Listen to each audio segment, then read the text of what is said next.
नमस्कार दोस्तों, मैं प्रशांत सिंह आप सभी का आपके अपने YouTube चैनल पर बहुत बहुत स्वागत करता हूं। दोस्तों, जैसा आप सभी जानते हैं, हमारे YouTube चैनल के माध्यम से साइंस की सीरीज स्टार्ट हुई है।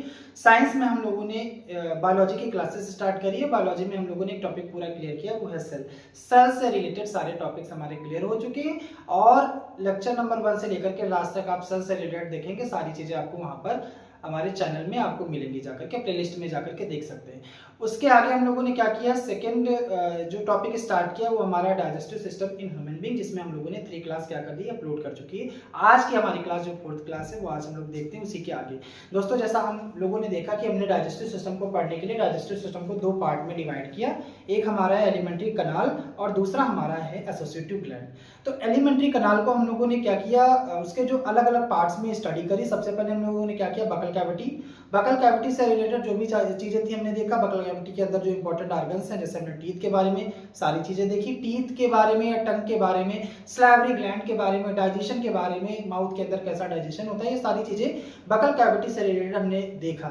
जो लोग नहीं जुड़े हैं वो ज्यादा से ज्यादा लोगों के बीच में इसे शेयर कीजिए और चैनल को सब्सक्राइब करें और ज्यादा से ज्यादा लोगों के बीच में इसे शेयर करिए। उसके बाद में हम लोगों ने क्या देखा कि जो हमारा फूड है जिसका डाइजेशन हो चुका था पार्सली माउथ के अंदर, जिसे हमने बोलस कहा। अब वो बोलस जब हमारा फायरिंग्स और क्योंकि फायरिंग्स और इसोफेगस में तो किसी तरीके का डाइजेशन हुआ नहीं, किसी भी प्रकार का पाचन आपको वहां देखने को नहीं मिलता है। उसके बाद आपका जो फूड है, जो बोलस है, वो आपका स्टमक में पहुंचता है। स्टमक में आपने देखा, डिटेल में जाना कि स्टमक के अंदर का जो स्ट्रक्चर है वो कैसा होता है। उसके अंदर भी गैस्ट्रिक ग्लैंड्स होती हैं जो एक तरीके की क्या करती है, जूसेस को सेक्रेट करती है। और वो जूसेस में क्या क्या चीजें होती है उसका कंपोजिशन हम लोगों ने डिटेल में जाना। और उसके अंदर प्रोटीन, उसके अंदर जो आपके एंजाइम्स होते हैं किस तरीके से प्रोटीन ब्रेकिंग में या प्रोटीन के जो केमिकल डाइजेशन में किस तरीके से हेल्प करते हैं। तो इस तरीके से हमने देखा कि फूड हमारा जो है स्टमक के अंदर 3 से 4 घंटे तक स्टे करता है। और उसके बाद जब वहां पर केमिकल ब्रेकिंग हो जाती है, हमारा फूड जो होता है केमिकली ब्रेक हो जाता है। उसके बाद में जो फूड होता है उस फूड के फॉर्म को हम काइम कहते हैं। काइम हमारा स्टमक से होकर के जब पहुंचता है कहाँ, स्मॉल इंटेस्टाइन में। जैसे हम लोगों ने क्या किया है, पूरी एलिमेंट्री कनाल का एक पाथ देखा है, पूरा एलिमेंट्री कनाल का एक पाथ देखा लेकर के बकल कैविटी से लेकर के अनस तक। तो बकल कैविटी को हमने अलग पढ़ा, फिर फायरिंग्स को देखा, फिर इसोफेगस को देखा, फिर स्टमक को देखा। इसी क्रम में आगे का जो एलिमेंट्री कनाल का पार्ट आएगा वो स्मॉल इंटेस्टाइन आएगा, देन आपका लार्ज इंटेस्टाइन आएगा। तो जब फूड आपका स्मॉल इंटेस्टाइन में पहुंच रहा है, कहां से पहुंच रहा है, वो आपका स्टमक से पहुंच रहा है। तो स्टमक से फूड आपका कहां जाएगा, जब स्टमक में आपकी प्रोटीन पार्शली डाइजेस्टेड होती है, केमिकली ब्रेकिंग होती है, तो उस फूड को एक नाम दिया जाता है, उसे काइम कहते हैं। दोस्तों, वो जो काइम होता है वो स्टमक से निकल करके धीरे धीरे वो पहुंचता कहां पर, स्मॉल इंटेस्टाइन के बारे में। तो आज की हमारी जो क्लास होगी वो स्मॉल इंटेस्टाइन के बारे में होगी। दोस्तों, स्मॉल इंटेस्टाइन को पढ़ने से पहले मैंने इसके पहले की जो क्लास है उसमें हमने ये चीज बताई कि स्मॉल इंटेस्टाइन में कुछ आपकी बाहर से कुछ इनडायरेक्टली रोल प्ले करने वाली जो आपकी डाइजेस्टिव ग्लैंड्स है, जैसे लीवर और पैनक्रियास, क्योंकि ये दोनों ऐसी ग्लैंड्स होती हैं डायरेक्टली आपका क्या है, डाइजेशन या आपके जो ट्रैक है, जो डाइजेस्टिव ट्रैक है उसमें आपकी इन्वॉल्व नहीं होती, बट इनडायरेक्टली आप देखेंगे ये दोनों अपने अपने जूसेस को सेक्रीट करती हैं।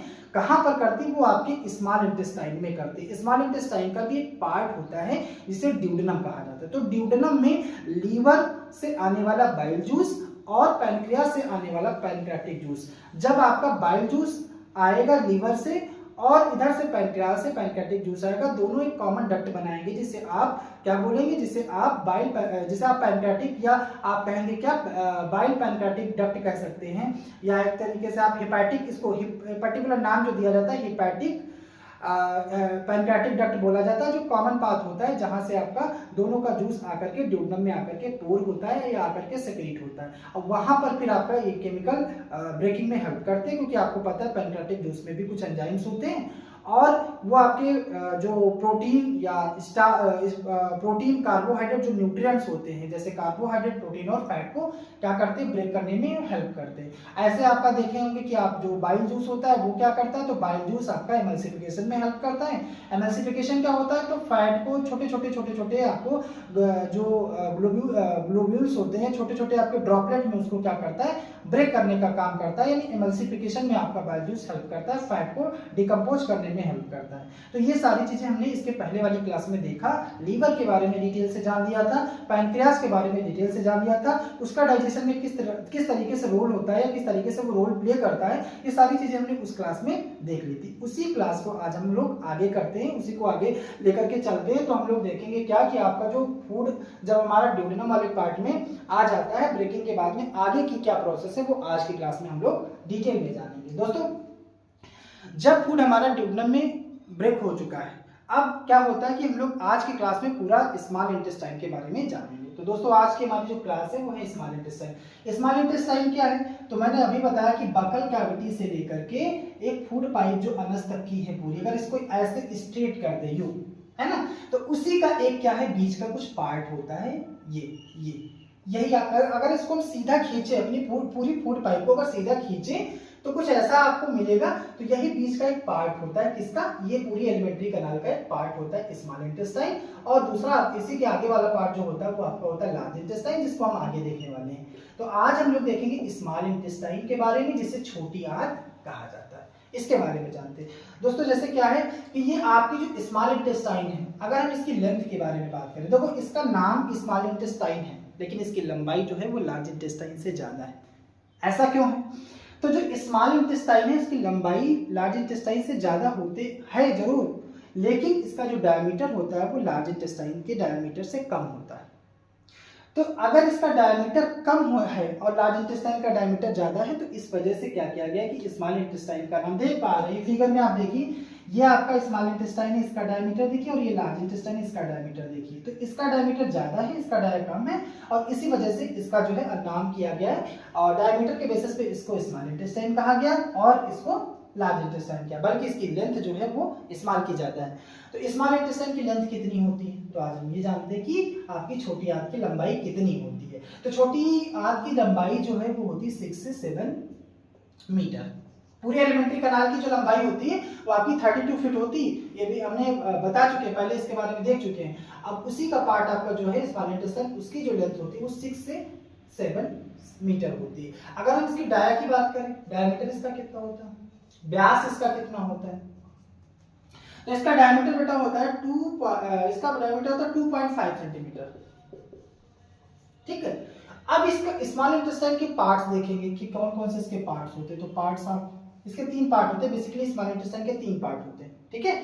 आप ये वाला फिगर आप देखिए, इसमें हमने क्या किया है कि थोड़ा स्मॉल इंटेस्टाइन को थोड़ा जूम कर दिया है, तो इसको थोड़ा हमने ऐसे ड्रा कर दिया ताकि आपको स्मॉल इंटेस्टाइन अच्छे से विजिबल हो सके। ठीक है।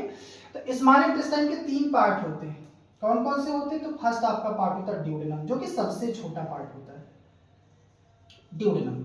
और सेकंड पार्ट आपका क्या होता है? ज्यूजनम। क्या होता है? ज्यूजनम। और तीसरा हमारा जो पार्ट होता है वो क्या होता है? इलियम होता है। क्या होता है? इलियम होता है। दोस्तों, इसके आगे क्या है? अब ये एक एक करके हम पहले ड्यूडेनम के बारे में जानेंगे, देन ज्यूजनम, देन इलियम।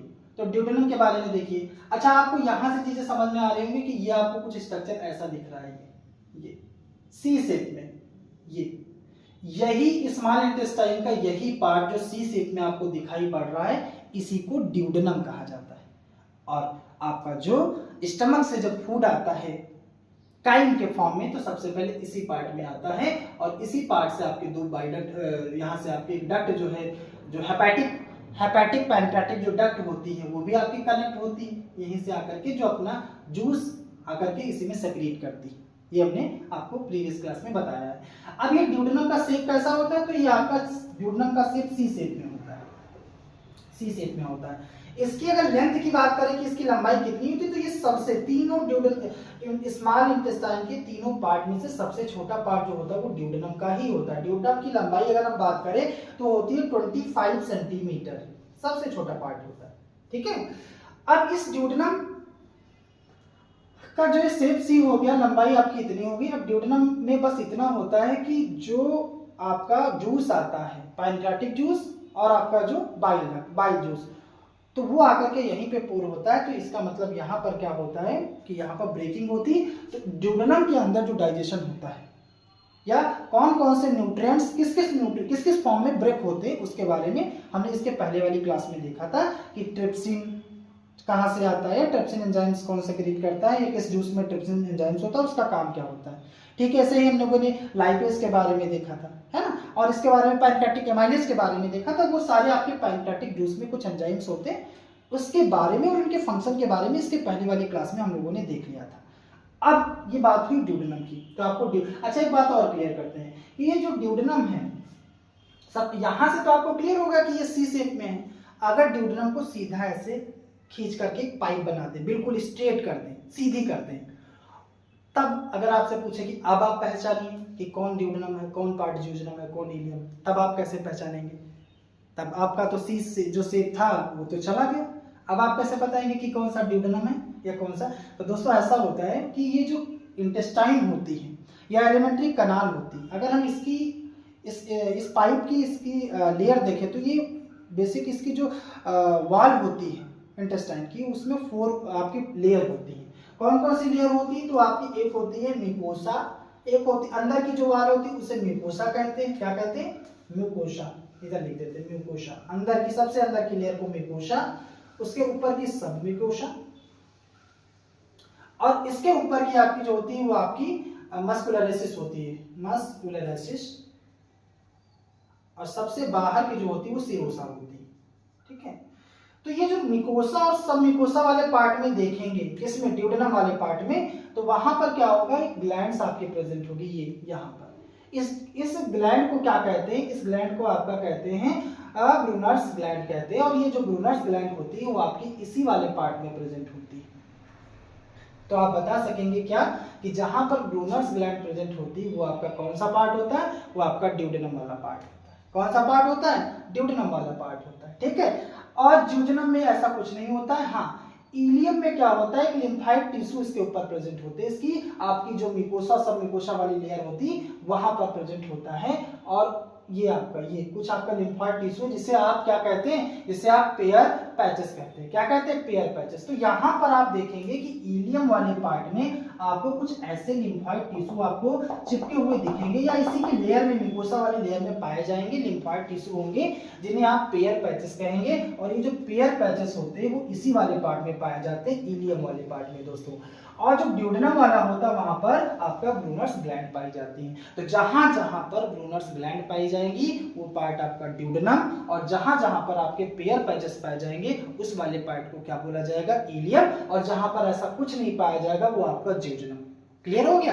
तो ये बात आपको समझ में आई होगी। तो अब हमारी बात क्या होगी? ड्यूडेनम के बारे में हमने देखा कि ड्यूडेनम का जो है क्या शेप होता है और क्या इसकी लेंथ होती है, और ड्यूडेनम में किस तरीके के आपके जो जूसेस आते हैं और क्या यहाँ पर केमिकल ब्रेकिंग होती है। तो यहाँ पर हम थोड़ा और इसको समराइज करते हैं। यहाँ पर ब्रेकिंग आपकी होती है कि जो आपका पैनक्रेटिक जूस आता है और आपका जो बाइल जूस आता है, पैनक्रेटिक जूस के अंदर जो एंजाइम्स होते हैं, जैसे आप देखेंगे पैनक्रेटिक एमाइलेज जो आपका कार्बोहाइड्रेट को ब्रेक करता है, और क्या आता है इसके अंदर, और आपका ट्रिप्सिन आता है जो आपका पेप्टोन को पॉलीपेप्टाइड में चेंज करता है, और आपका क्या आता है, तो और आप इसमें देखेंगे कुछ आपके लाइपेज भी देखने को मिलेगा जो आपको उसमें फैट को डिकम्पोज करने में हेल्प करेगा। तो ये आपका क्या करता है, इसके बारे में बहुत डिटेल में हम लोगों ने इसके पहले वाली क्लास में देख चुके हैं, तो हम यहाँ पर इसको डिटेल में नहीं देखेंगे। बस इतना जान लीजिए कि पैनक्रेटिक जूस जो आता है उसके हेल्प से जो डाइजेशन होता है वो इसी ड्यूडेनम वाले ही पार्ट में होता है, और उधर से आपका जो लीवर से बाइल जूस आता है उस बाइल जूस का काम होता है फैट को एमल्सिफाइड करना, वो भी आपका ड्यूडेनम वाले ही पार्ट में होता है। ये सारी चीजें ड्यूडेनम में होती है। फिर उसके बाद में जब ड्यूडेनम के बाद में फूड आपका पास होगा तो पहुंचेगा सेकंड इसका पार्ट होगा जिसे ज्यूजेनम कहेंगे। तो ये आपका देखेंगे यहाँ से लेकर के ये वाला आपको पार्ट ज्यूजेनम वाला दिखेगा, और ज्यूजेनम जो होता है ये मिडिल पार्ट होता है, स्मॉल इंटेस्टाइन का बीच वाला पार्ट होता है। और इसकी अगर हम बात करें तो इसकी लेंथ कितनी होती है, तो इसकी लेंथ होती है 2.5 मीटर। आप देख पा रहे हो वो सेंटीमीटर में ही 2.5 मीटर में है। और ज्यूजेनम में फाइनली जितना भी आपका डाइजेशन होता है, पूरी डाइजेशन की प्रोसेस जो है पूरी वो ज्यूजेनम वाले पार्ट में कंप्लीट हो जाती है, यानी कि पाचन की पूरी प्रक्रिया इसी वाले भाग में पूर्ण हो जाती है। किसमें? ज्यूजेनम वाले पार्ट में। ठीक है, अब क्या होता है कि ज्यूजेनम में एक चीज याद रखिएगा कि ज्यूजेनम की जो वॉल होती है उसमें क्या होते हैं कि छोटे छोटे ग्लैंड्स प्रेजेंट होती हैं, ग्रंथियां प्रेजेंट होती हैं, और उन ग्रंथियों को कहा क्या जाता है, उसे कहा जाता है आपका इंटेस्टाइनल ग्लैंड। और ये जो इंटेस्टाइनल ग्लैंड होती हैं ये भी आपका जूस प्रोड्यूस करती हैं या सेक्रीट करती हैं, उसे कहते हैं इंटेस्टाइनल जूस।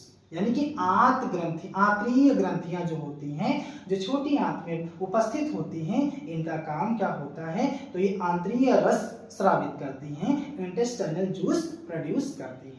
अब इस इंटेस्टाइनल जूस में भी क्या होते हैं, इसमें भी एंजाइम्स होते हैं, और वो एंजाइम्स क्या करते हैं, वो भी आपके न्यूट्रिएंट्स या आपकी ब्रेकिंग में हेल्प करते हैं। क्योंकि फाइनली आप देखेंगे कि जो आपने फूड खाया, उस फूड के अंदर कौन कौन से न्यूट्रिएंट्स हैं, कार्बोहाइड्रेट है, और क्या है, प्रोटीन है, और क्या है, फैट है।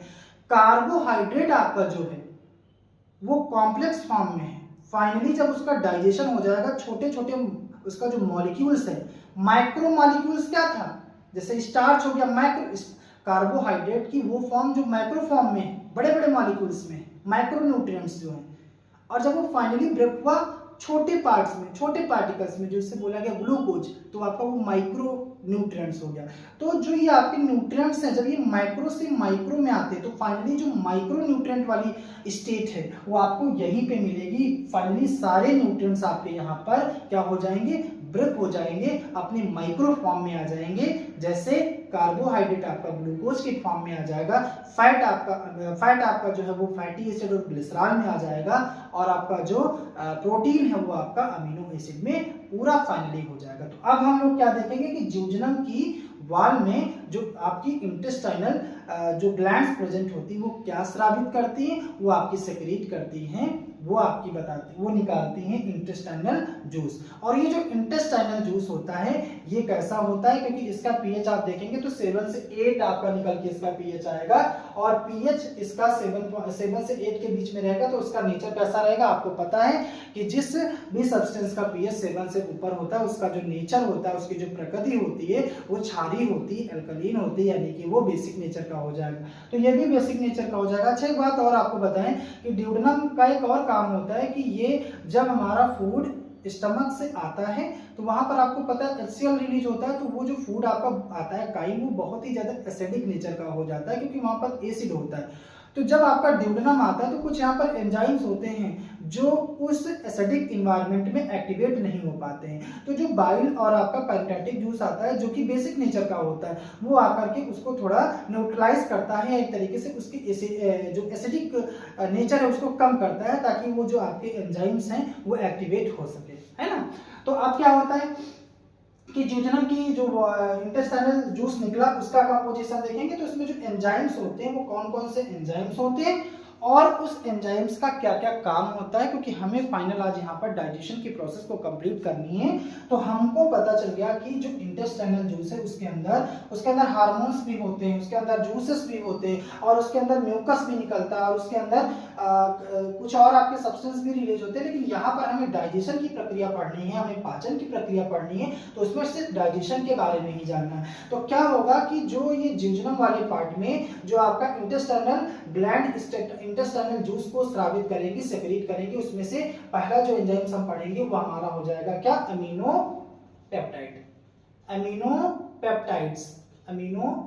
पेप्टाइड्स।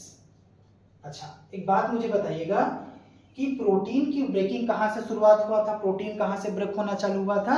तो जो स्टूडेंट्स हमारे रेगुलर क्लास से कनेक्ट हैं, या जो हमारी 4th क्लास से 1st क्लास जो डाइजेशन की स्टार्ट हुई, अगर आप वहां से देख रहे होंगे तो आपको पता चल गया होगा कि कहाँ कार्बोहाइड्रेट का डाइजेशन स्टार्ट हो जाता है, कहाँ पर प्रोटीन का डाइजेशन स्टार्ट हो जाता है, और कहाँ पर फैट का डाइजेशन स्टार्ट हो जाता है। दोस्तों स्टमक के अंदर प्रोटीन आपका ब्रेक होता है सिंपलर फॉर्म में, लेकिन पूरी तरीके से नहीं ब्रेक होता है, वो आपका पार्शली ब्रेक होता है। अगर जो लोग जुड़े हैं उनको समझ में आ भी रहा होगा। क्या होता है कि स्टमक के अंदर जो पेप्सिन होता है, वो पेप्सिन क्या करता है, प्रोटीन को पेप्टोन में बदल देता है। और यहाँ पर क्या होता है कि ये जो आपका अमीनो पेप्टाइड है, ये एंजाइम क्या करता है, उसी पेप्टोन को या उसी पेप्टाइड को डाइपेप्टाइड में बदल देता है। किसमें बदल देता है, आप कहेंगे क्या, क्या सर कि पेप्टाइड्स को ये क्या कर देता है, डाई पेप्टाइड्स में बदल देता है। यानी कि ये सबसे पहले क्या था, प्रोटीन, प्रोटीन किसमें ब्रेक हुआ, पेप्टोन में या पेप्टाइड्स में, पॉलीपेप्टाइड्स में, फिर आपका ये डाईपेप्टाइड्स में हो गया, डाईपेप्टाइड्स में। तो आपसे अगर पूछा जाए कि अमीनो पेप्टाइड का काम क्या है, तो ये पेप्टाइड्स को डाईपेप्टाइड्स, ये आपकी क्या है, सिंपल फॉर्म है किसकी, उसकी प्रोटीन की, और इसको थोड़ा सा और सिंपल बनाया किसने, ये बनाया अमीनो पेप्टाइड ने। क्या ये बात आपको क्लियर हुई, बिल्कुल क्लियर हुई। आगे हम लोग क्या देखते हैं, चलिए आगे हम लोग देखते हैं इसके आगे।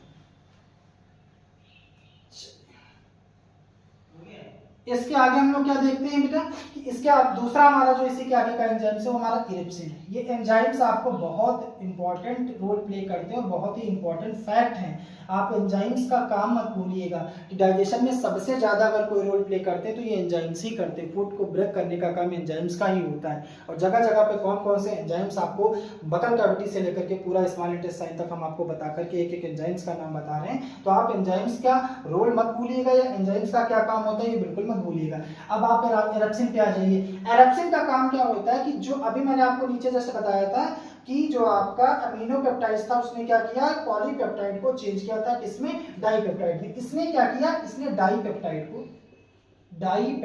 को बदल दिया किसमें, अमीनो एसिड में। अच्छा आप बताओ, अब ये जो अमीनो एसिड है ये प्रोटीन की सबसे सिंपल फॉर्म होगी। ये आपका प्रोटीन का पॉलीमर हो, इसी से प्रोटीन बनता है जाकर के।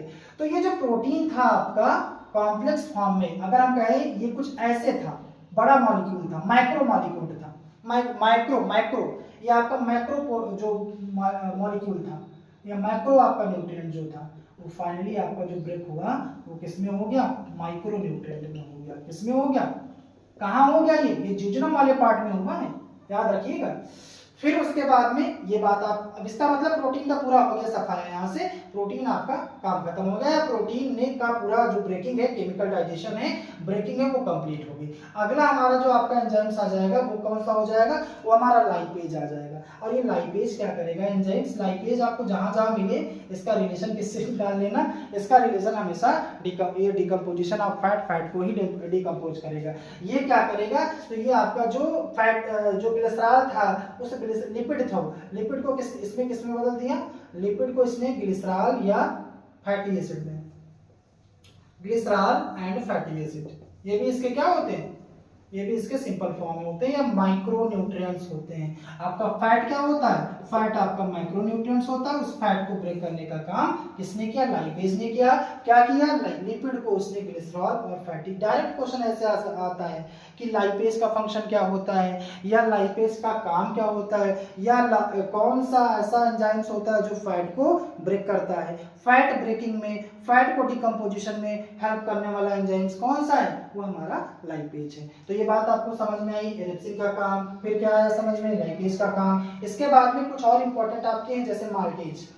नाम से अगर आप लोगों ने केमिस्ट्री पढ़ी होगी थोड़ी बहुत, तो आपको माल्टोज शुगर और आपको लैक्टोज शुगर आपको पता चली होगी। लैक्टोज शुगर तो आपकी मिल्क में ही पाई जाती है। तो नाम से ही आपको क्लियर होगा कि ये दोनों एंजाइम्स भी इसी इंटेस्टाइनल ग्लैंड में प्रेजेंट होते हैं। सॉरी, जो इसके थ्रू जूस निकलता है उस जूस में ये प्रेजेंट होते हैं, जिसे इंटेस्टाइनल जूस कहते हैं। और ये माल्टेज एंजाइम क्या करता है, ये माल्टेज एंजाइम जो माल्टोज शुगर है उसको ग्लूकोज में तोड़ेगा। माल्टोज शुगर को ब्रेक करेगा किसमें, ग्लूकोज। ग्लूकोज क्या होती है, शुगर की सबसे सिंपलेस्ट फॉर्म होती है ना, तो ये ग्लूकोज में इसने तोड़ दिया। लैक्टोज ये आपकी मिल्क शुगर होती है और लैक्टोज को भी ग्लूकोज, लैक्टोज जो एंजाइम्स है उसने क्या किया, उसने ये किया कि लैक्टोज शुगर को, लैक्टेज यहाँ पे करिए, लैक्टेज एंजाइम होता है। एज का मतलब जहां एज है, ये एज वर्ड का मतलब एंजाइम नहीं है। तो लैक्टोज शुगर को इसने क्या किया, इसने आपका चेंज कर दिया किसमें, उसमें ग्लूकोज में चेंज कर दिया। किसमें, ग्लूकोज में। इस तरीके से आपने देखा क्या कि जो आपके न्यूट्रिएंट्स थे उनकी कंप्लीट पूरी तरीके से डाइजेशन की प्रोसेस इसी जियोजेनम वाले पार्ट में कंप्लीट हुई। इस तरीके से अब क्या हुआ, आपका जो हमारी बॉडी के अंदर डाइजेशन की प्रक्रिया थी वो पूरी कंप्लीट हुई। एक बार आप इसको थोड़ा रिलेट करके देखिए कि आपने क्या किया, आपने फूड को इंजेस्ट किया और उस फूड में क्या क्या प्रेजेंट थे, तो बड़े बड़े माइक्रो न्यूट्रिएंट्स प्रेजेंट थे। लेकिन हमारी बॉडी कहती है कि हम ऐसे माइक्रो न्यूट्रिएंट्स को नहीं ले पाएंगे, हमारी इतनी क्षमता नहीं है, हम इतने एबल नहीं है कि हम इतने बड़े बड़े न्यूट्रिएंट्स को ऑब्जर्व कर पाएं, पहले इनको तोड़ के हमारे पास लाओ।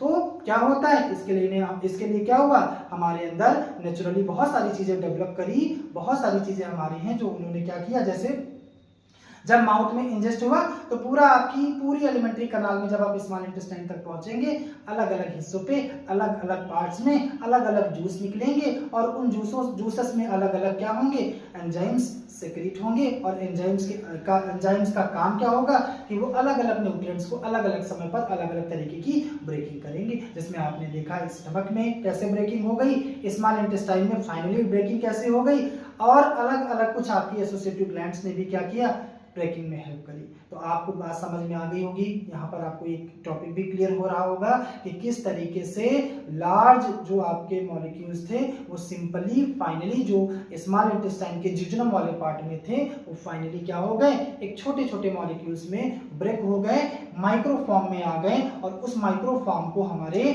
जो स्मॉल इंटेस्टाइन ने क्या किया, ऑब्जर्व किया। तो इसके आगे हम लोग क्या पढ़ेंगे, क्या होगा इसके आगे वाला जो हमारा पार्ट आएगा वो हमारा आएगा इलियम। तो आप इलियम के बारे में जानेंगे, इलियम इसके बारे में, इलियम के बारे में। चलिए, थर्ड हमारे स्मॉल इंटेस्टाइन का पार्ट क्या आता है, इलियम। ये हमारा है इलियम। अच्छा, इलियम जो होता है वो क्या होता है, स्मॉल इंटेस्टाइन का सबसे बड़ा वाला पार्ट होता है। क्या होता है, सबसे बड़ा। इसकी अगर लेंथ की बात करें तो 3.25 मीटर। जब आप तीनों की लंबाई को जोड़ोगे तो कुछ आपका 6 से 7 मीटर आपको इसकी लेंथ निकल के आ जाएगी एवरेजन, ठीक है, औसतन आप देखेंगे तो। अच्छा, ये बात हमारी हुई इलियम की। क्या है, अब इलियम का देखो डाइजेशन तो इलियम में होना नहीं है, क्योंकि डाइजेशन की प्रक्रिया, डाइजेशन प्रोसेस पूरी कंप्लीट हो चुकी है। कहाँ पर हुई है, वो जिजोनम वाले पार्ट में हो चुकी है, ठीक है। तो आपने देखा कि जिजोनम में फाइनली डाइजेशन कंप्लीट हो चुका है। अब बात आती है, क्योंकि आपने देखा कि न्यूट्रिशन की जो पूरी प्रोसेस होती है वो 5 स्टेप में कंप्लीट होती है ना। पोषण की प्रक्रिया 5 चरणों में कंप्लीट होती है, जिसमें हमने इंजेक्शन किया और ये आपका क्या हुआ, डाइजेशन हुआ। अब बात आती किसकी, अब बात आती ऑब्जॉर्प्शंस की, उसको अवशोषित कैसे किया जाए, उसको अवशोषण कैसे उसका किया जाए। तो इसके लिए भी क्या हुआ कि जो इलियम होती है, उस इलियम, ये आप मानिए कि ये इलियम है, ठीक है, और इस इलियम में आपके कुछ फिंगर लाइक स्ट्रक्चर ऐसे कुछ प्रेजेंट होते हैं। ये आपके प्रेजेंट होते हैं। किसमें प्रेजेंट होते हैं, सब में नहीं प्रेजेंट होते हैं, ये सिर्फ आपके स्पेसिफिक रीजन में ही प्रेजेंट होते हैं। उस स्पेसिफिक रीजन का क्या कहेंगे, ये आपका इलियम वाला पार्ट होगा, जो कि सबसे बड़ा पार्ट हमारे स्मॉल इंटेस्टाइन का होगा। और इसी में आपके ये फिंगर लाइक प्रोजेक्शन प्रेजेंट होंगे, इसी में आपकी छोटी छोटी कैपिलरीज होंगी और आपकी ब्लड कैपिलरीज इसके अंदर होंगी, ठीक है, आर्टरीज वगैरह इसी में होंगी। तो उसका स्ट्रक्चर हम यहाँ पे नहीं देखेंगे, बस इतना जानिए क्या कि ये आपकी जो लोअर सरफेस होती है, इसकी जो आपकी इलियम की सरफेस होती है, वहां पर कुछ आपके फिंगर लाइक प्रोजेक्शन प्रेजेंट होते हैं। इनका काम क्या होता है बेटा कि ये सरफेस एरिया प्रोवाइड कराते हैं। क्या प्रोवाइड कराते हैं, सरफेस एरिया प्रोवाइड कराते हैं। किस चीज के लिए, ऑब्जॉर्प्शंस के लिए। अवशोषण यहाँ पर होता है। जो आपने देखा कि ग्लूकोज कार्बोहाइड्रेट जो माइक्रो फॉर्म में था वो आपका क्या हुआ, ग्लूकोज फॉर्म में टूटा, और आपका जो प्रोटीन था वो न्यूक्लिक एसिड के अमीनो एसिड के फॉर्म में टूट गया, और जो आपका क्या था, थर्ड आपका फैट था, वो आपका फैटी एसिड या ग्लिसरॉल फॉर्म में आ गया। तो इन मॉलिक्यूल्स को, ये छोटे छोटे जो ऑब्जर्वेबल हैं, ऑब्जर्व हो सकते हैं, ये वाले मॉलिक्यूल्स को बहुत छोटे छोटे, इनको ये क्या करते हैं, अवशोषित करते हैं। इसका मतलब क्या हुआ कि ये छोटे छोटे मॉलिक्यूल्स जो होते हैं, अच्छा ये जो विली है ये प्लूरल वर्ड है, लेकिन अगर हम सिंगुलर वर्ड करें तो इसके लिए होता है विलस, ठीक है। तो ये आपका विलस क्या करेगा, ये मॉलिक्यूल्स को ऑब्जर्व करेगा। इसके अंदर छोटे छोटी कैपिलरीज होंगी, उन कैपिलरीज के माध्यम से ये सारे आपके जो मॉलिक्यूल्स हैं वो ब्लड में आ जाएंगे, और ब्लड में आने के बाद आपको पता होना चाहिए क्या होता है कि ये सारे मॉलिक्यूल्स ब्लड स्ट्रीम के थ्रू बॉडी, आपको पता है कि पूरे बॉडी ऑर्गन, पूरे बॉडी पार्ट्स में जितने भी बॉडी पार्ट्स होते हैं सब सेल्स के बने होते हैं। तो प्रत्येक कोशिका के अंदर, हर एक सेल के अंदर ये आपका जो न्यूट्रिएंट्स होते हैं, ऑब्जर्वेबल जो न्यूट्रिएंट्स होते हैं, उनको कैरी करके हर एक सेल्स तक पहुंचा दिया जाता है। ठीक है, अब ये तो बात यहाँ पर ऑब्जर्वेशंस की हो गई। अब उसके बाद में क्या होता है कि जब ये ऑब्जर्व हो जाता है तो फिर आपने देखा होगा क्या, हर एक सेल्स के अंदर क्या होते हैं, सेल ऑर्गेनेल होते हैं। अगर सिर्फ हम ग्लूकोज के रेफरेंस में बात करें तो माइटोकॉन्ड्रिया के अंदर आपका जो ग्लूकोज मॉलिक्यूल्स हैं वो आपके ब्लड स्ट्रीम के थ्रू पहुंच जाते हैं और वहां पर आपका होता है इंटरसेलुलर रेस्पिरेशन, जिसे आप कहोगे एसिमिलेशन। ये भी एक प्रोसेस है। एसिमिलेशन में क्या होता है कि जो ग्लूकोज मॉलिक्यूल्स बॉडी की हर एक सेल्स तक पहुंचे माइटोकॉन्ड्रिया के पास, वहां पर ऑक्सीजन के मॉलिक्यूल्स आएंगे। ब्रीदिंग प्रोसेस के बाद, ब्रीदिंग जो प्रोसेस होती है उसके थ्रू आपके ऑक्सीजन के मॉलिक्यूल्स ब्लड स्ट्रीम से होकर के आएंगे, वो भी सेल्स तक पहुंचेंगे और वहां पर क्या होगा, ऑक्सीडेशन ऑफ फूड होगा, यानी कि इंटरसेलुलर रेस्पिरेशन होगा और वहीं पे एटीपी के फॉर्म में एनर्जी रिलीज होगी और उसी एनर्जी को हम लोग क्या करेंगे, हमारे बॉडी के अंदर होने वाली बहुत तरीके की मेटाबॉलिज्म जो प्रोसेसेस होती हैं। अब हम लोग क्या देखते हैं, इसके आगे हम लोग देखते हैं अगला पार्ट इसका एलिमेंट्री कैनाल का, लार्ज इंटेस्टाइन। अब क्या होता है कि फाइनली जब हमारा जो फूड होता है, जब आपका डाइजेस्ट हो जाता है स्मॉल इंटेस्टाइन में और उसका ऑब्जॉर्प्शन हो जाता है यानी अवशोषण हो जाता है, तब उस फूड के अंदर कुछ आपका मटेरियल बच जाता है, अनडाइजेस्टेड फूड बच जाता है। इसका मतलब स्मॉल इंटेस्टाइन, जब आप देखेंगे स्मॉल इंटेस्टाइन में ऑब्जॉर्प्शन हो जाता है तो कुछ आप देखेंगे जो फूड आपका बचेगा उस फूड में आपका वाटर होगा, कुछ आपके साल्ट होंगे और कुछ आपका अनडाइजेस्टेड मटेरियल होगा। तो वो फूड आपका पहुंचेगा कहाँ पे, लार्ज इंटेस्टाइन में। लार्ज इंटेस्टाइन में किसी भी प्रकार का, पहले ये पॉइंट आप नोट करिए कि लार्ज इंटेस्टाइन में बड़ी आंत में किसी प्रकार का, किसी भी तरीके का पाचन या डाइजेशन नहीं होता। हाँ, यहाँ पर ऑब्जॉर्प्शन जरूर होता है, अवशोषण होता है, लेकिन डाइजेशन यहाँ पर नहीं होता। तो सबसे पहले देखिए जो ये लार्ज इंटेस्टाइन है इसका थोड़ा स्ट्रक्चर देखिए। तो स्मॉल इंटेस्टाइन अंदर, ये इसके अंदर, ये लार्ज इंटेस्टाइन के अराउंड, ये सराउंडेड है, स्मॉल इंटेस्टाइन के चारों तरफ आपकी लार्ज इंटेस्टाइन है, अराउंड में सराउंडेड है। ये वाली बीच में आपका क्या होता है, ये आपकी होती है स्मॉल इंटेस्टाइन। और ये स्मॉल इंटेस्टाइन आकर के कहाँ ओपन होती है, तो ये आपकी ओपन होती है लार्ज इंटेस्टाइन में। तो यहाँ से ये जो ये अंदर की तरफ है, कुछ आप ऐसे देखेंगे, ऐसे कनेक्ट हो गया करके, लेकिन हम वहाँ पे थोड़ा क्लियर नहीं हो रहा था तो इधर से हमने इसको दिखाया। तो सपोज माना कि ये आपकी स्मॉल इंटेस्टाइन आकर के ये आपकी लार्ज इंटेस्टाइन में ओपन हो रही है। तो ये जो आपका या पूरे गट में, पूरे एलिमेंट्री कनाल में, पूरी आहार नाल में आपको एक ही जगह पर क्या देखने को मिलेगा, वॉल्व। तो यहाँ पे जो वॉल्व लगा होता है, अच्छा वॉल्व एक होता है स्पिंटर, दोनों में डिफरेंस होता है, थोड़ा सा डिफरेंस होता है। जो वाल्व होता है वो यहाँ पे लगा होता है, तो वो बैक फ्लो, चीजें जो यहाँ पर आएंगी उसको फिर से वापस बैक फ्लो नहीं होने देंगे, रिवर्स फ्लो में उसकी को प्रिवेंट करेंगे, रिवर्स फ्लो में उससे बचाएंगे उसको।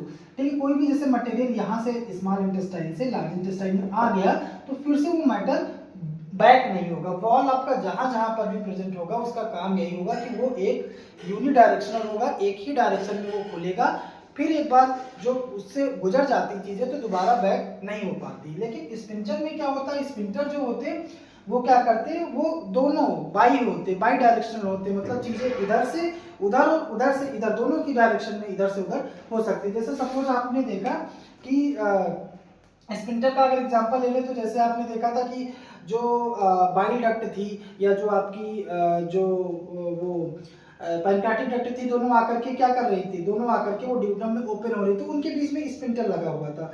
ऐसे अनल कनाल में आप देखेंगे क्या लगेगा, स्पिंटर लगेगा। तो वहां पर चीजें क्या होती हैं, एक दूसरे या दोनों डायरेक्शन में वो ओपन हो जाता है और चीजें इधर से उधर आ जा सकती है। लेकिन यहाँ पर ऐसा नहीं होता। तो पूरे एलिमेंट्री कनाल में सिर्फ यहीं पर एक वाल्व प्रेजेंट होता है जिसे हम क्या कहते हैं, जिसे हम इलियोसिकल वाल्व कहते हैं। ये बात आप याद रखिएगा। तो अब हमारा क्या है कि स्मॉल इंटेस्टाइन कहाँ ओपन हो रही, लार्ज इंटेस्टाइन में। अब यहाँ पर वाल्व कौन सा है, इलियोसिकल वाल्व। ठीक है, अब ये इलियोसिकल यहाँ पर ओपन हो गया। अब हम यहाँ से देखेंगे ये आपकी पूरी लार्ज इंटेस्टाइन या बड़ी आंत हो गई। तो सबसे पहले हम देखेंगे क्या इसकी लेंथ मैंने आपको बताया कि स्मॉल लार्ज इंटेस्टाइन की जो लेंथ होती है वो बहुत कम होती है स्मॉल इंटेस्टाइन से। वो आपकी 6 से 7 मीटर लंबी होती है, लेकिन जो आपकी लार्ज इंटेस्टाइन होती है वो बहुत ही छोटी होती है उसके कंपेयर में। लेकिन तब भी इसको बड़ी इसलिए कहा जाता है क्योंकि इसका जो डायमीटर होता है वो आपका ज्यादा होता है। वो आपका डायमीटर जो होता है वो ज्यादा होता है। क्यों, किससे ज्यादा होता है? वो आपका इससे आपका देखेंगे तो स्मॉल इंटेस्टाइन के डायमीटर से इसका डायमीटर आपका ज्यादा होता है, इसका डाया ज्यादा होता है। इस वजह से इसको क्या बोलते हैं? इसको बोलते हैं आपकी लार्ज इंटेस्टाइन बोलते हैं। ठीक है, उसकी तो उसका डायमीटर 2.5 सेंटीमीटर था, इसका डायमीटर 7 सेंटीमीटर है, तो इसका मतलब इसका डायमीटर ज्यादा है। ठीक है, अब बात हुई इसकी। अब यहाँ पर देखिए इसका जो पार्ट है, जब आप देखेंगे लार्ज इंटेस्टाइन के तो इसके पार्ट होते हैं। ठीक है, जैसे आपने देखा था कि स्मॉल इंटेस्टाइन के 3 पार्ट होते हैं। एक आपका होता है, एक होता है ड्यूडेनम, जियोजेनम और इलियम। ठीक इसी प्रकार लार्ज इंटेस्टाइन के भी आपके 3 पार्ट आपको देखने को मिलेंगे। कौन कौन से? तो आपका यहाँ पर एक आएगा, इसे बोलेंगे सीकम, और ये पूरा आपका पार्ट हो जाएगा जिसे आप कोलोन बोलेंगे, कोलोन। और यहाँ पर आपका जो पार्ट आएगा इसे आप बोलेंगे क्या? रेक्टम बोलेंगे। तो इसका मतलब आप समझ पा रहे हैं क्या कि लार्ज इंटेस्टाइन के 3 पार्ट होते हैं। एक आपका होता है क्या? वो आपका होता है सीकम, कोलन और रेक्टम। ठीक है, अब ये अलग अलग पार्ट हैं, अलग अलग इनके काम भी हैं। चलो देखते हैं इसके बारे में अच्छे से। देखिए, जैसे आपका जो फूड आपका आया अनडाइजेस्टेड, या जो भी फूड आपका स्मॉल इंटेस्टाइन से लार्ज इंटेस्टाइन में आया, तो यहाँ पर एक पाउच लाइक स्ट्रक्चर या बैग लाइक स्ट्रक्चर आपको दिखाई पड़ रहा है। ठीक है, इससे ये लार्ज इंटेस्टाइन यहाँ से शुरुआत है, इसे बोला जाता है सीकम। तो पहला पार्ट आपका क्या हो गया? सीकम। और सीकम क्या है? ये बैग लाइक स्ट्रक्चर है। आप बता सकते पाउच लाइक या बैग लाइक स्ट्रक्चर आपको दिखाई पड़ेगा जब आप देखेंगे। ये क्या होता है? आप देख पा रहे हैं, ये स्मॉल इंटेस्टाइन और ये आपका कोलन के बीच वाला पार्ट होता है। ठीक है, और इसमें आप देख पा रहे हो क्या कि छोटे छोटे माइक्रोब्स किस वाले पार्ट है? ये क्या है? ये लार्ज इंटेस्टाइन का एक पार्ट है। इस पार्ट का क्या नाम है? Caecum part. और इस सीकम वाले पार्ट में छोटे छोटे माइक्रोब्स प्रेजेंट होते हैं। और इनका काम क्या होता है? बेसिक फंक्शन ये होता है कि जो फूड आपका आया, कहाँ से आया? स्मॉल इंटेस्टाइन से आया, उसमें जो फूड आपका नहीं डाइजेस्ट हो पाता है, तो यहाँ पर छोटे छोटे जो माइक्रोब्स होते हैं, जो छोटे छोटे सूक्ष्म जीव होते हैं, वो फर्मेंटेशन यहाँ पर हो जाता है। फर्मेंटेशन का मतलब कि जो फूड होता है वो आपका सिंपलर फॉर्म में ब्रेक होता है, किसकी हेल्प से? वो आपका होता है माइक्रोब्स की हेल्प से। तो यहाँ पर आप ये चीजें देख पा रहे हैं।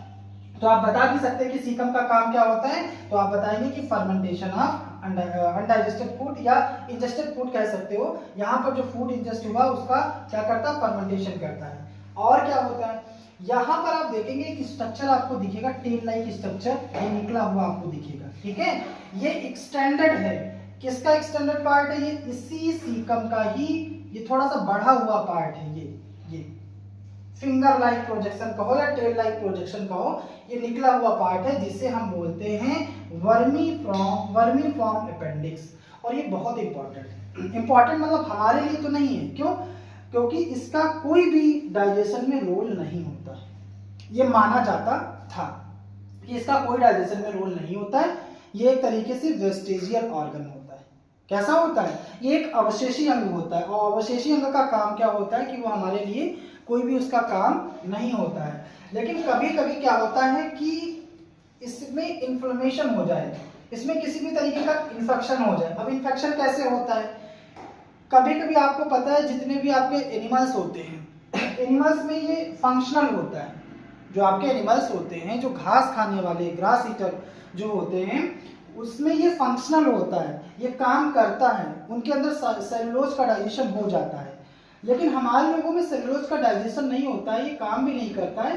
तो सेलुलोज वगैरह या यहाँ पर आकर के फंस जाता है, तो ये एक तरीके से ट्रैप हो जाता है तो यहाँ पर एक तरीके से इन्फेक्शन हो जाता है या एक तरीके से इन्फ्लेमेशन हो जाता है, और उसी इन्फ्लेमेशन को बोला जाता है एपेंडिसाइटिस। आपने सुना भी होगा कि यहाँ पर ये जब बहुत ज्यादा पैनिक कंडीशन क्रिएट हो जाती है, डॉक्टर ऑपरेट करके इसको बाहर भी करते, उसे बोलते हैं क्या, एपेंडिसाइटिस, या इसी को आप देखने सुना होगा कि अपेंडिक्स में इन्फेक्शन हो जाता है। तो ये बात आपको क्लियर हुई, ये क्या है, ये आपके लिए वेस्टिजियल ऑर्गन है। लेकिन अब डे बाय डे जैसे जैसे हम लोग आगे बढ़ रहे हैं, तो कुछ साइंटिस्ट वगैरह ने एक्सपेरिमेंट या एक तरीके से और रिसर्च हुआ, तो माना जा रहा है कि ये अब वेस्टिजियल ना रह करके इसका भी थोड़ा थोड़ा काम ये हो जाता है कि इसमें कुछ बैक्टीरिया या कुछ जर्म्स होते हैं वो आपके स्टोर हो जाते हैं, या कभी कभी डायरिया वगैरह की कंडीशन हो जाती है, तो ये लार्ज इंटेस्टाइन या यहाँ पर आपके जो बैक्टीरिया प्रेजेंट होते हैं, जो सिम्बायोटिक रिलेशन, यहाँ के जो बैक्टीरिया होते हैं वो सिम्बायोटिक, ई कोलाई बैक्टीरिया आपने सुना होगा, ये सारे बैक्टीरिया क्या करते हैं, ये सिम्बायोटिक रिलेशनशिप को शो करते हैं। अब ये क्या होता है सिम्बायोटिक रिलेशनशिप, तो इसका मतलब ये होता है कि जब कभी भी कोई ऑर्गेनिज्म एक दूसरे पर डिपेंड हो न्यूट्रिशन के लिए, तो इस तरीके के रिलेशनशिप को हम सिम्बायोटिक रिलेशनशिप कहते हैं। और जैसे ये आपके जो माइक्रोब्स होते हैं वो सिम्बायोटिक होते हैं।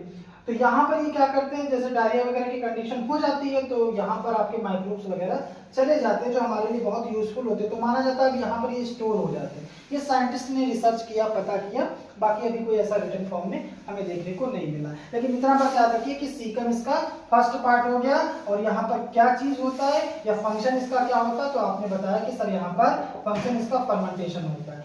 फिर आगे इस वाले पार्ट को, ये सबसे बड़ा लार्ज इंटेस्टाइन का सबसे बड़ा पार्ट होता है जिसे कोलोन बोलते हैं, और इस कोलोन का क्या होते हैं, इसके भी 3 पार्ट होते हैं। एक आपका ऊपर की तरफ जाएगा तो इसे असेंडिंग कोलन बोलेंगे, इधर जाएगा तो इसे बोलेंगे ट्रांसवर्स कॉलन, और नीचे की तरफ अगर आएगा तो इसे बोलेंगे डिसेंडिंग कॉलन।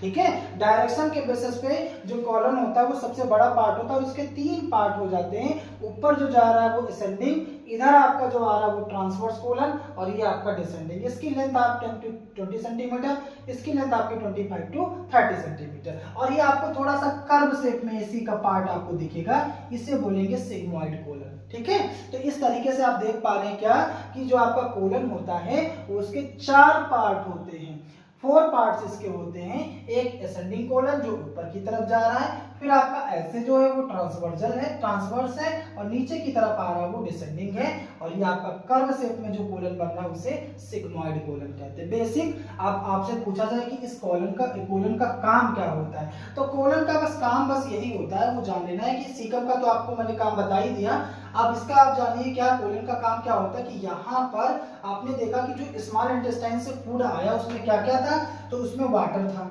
और क्या था उसमें आपके साल्ट थे, और क्या था उसमें अनडाइजेस्टेड फूड भी था साथ में।